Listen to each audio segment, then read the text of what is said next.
Кочанскиот орис од идната година ќе се продава во брендирани пакувања како готов производ со потврдена земјана потекло и квалитет. Ова се плановите на Министерството за земјоделство за обезбедување на сигурен пласман на кочанскиот орис, но и подигање на неговата цена.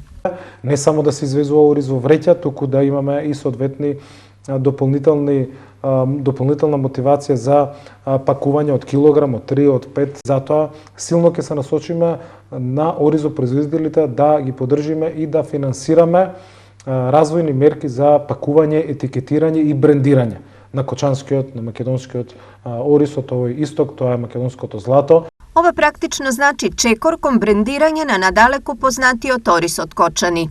Мислам дека таа ќе потигне постигнување на финален производ со повисок квалитет и со повисока вредност, а со тоа и повисока извозна цена и поголем девизен прилив.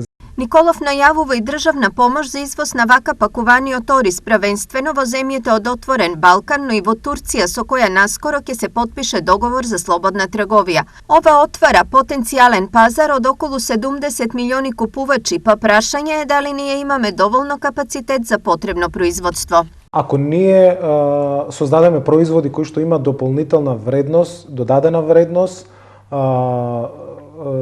ако се тие пакувани по стандарди кои што ги барат останатите пазари, верувам дека зголемените цени, односно тој зголемен девизен прилив, ќе значи поттик и на земјоделците да се насочат во тој дел. Да го промениме треба и начинот на размислувањето и нашата ментална матрица. Во Кочанско орис се сее на 3 до 4 илјади хектари, од кои се добиваат околу 20 илјади тони оризова арпа.